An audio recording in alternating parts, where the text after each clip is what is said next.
तर मित्रांनो, आज आपण मेथीची कढी बनवणार आहोत. पण यामध्ये आपण दह्याचा अजिबात वापर केलेला नाहीये. तर ती कशी बनवायची, त्यामध्ये कोणकोणत्या गोष्टी ॲड होतात तेही मी तुम्हाला या व्हिडिओमध्ये सांगणार आहे. मिक्सरच्या भांड्यामध्ये अर्धी वाटी शेंगदाणे घेतलेले आहे, 1 चमचा जिरं, थोडंसं पाणी घालायचं आणि भरड काढून घ्यायची. 2 पळी तेल घालायचं, 1 चमचा जिरं घालायचं. त्यानंतर अद्रक लसूण हिरवी मिरचीची पेस्ट घालायची 1 चमचा. त्यानंतर यामध्ये मेथीची भाजी घालायची, व्यवस्थित अशी फ्राय करून घ्यायची.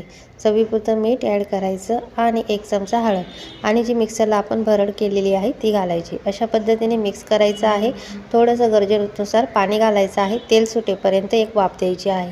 एक वाफ दिल्यानंतर तेल छान असं सुटलेलं आहे व्यवस्थित पद्धतीने. आता आपल्याला गरजेनुसार पाणी घालायचं आहे.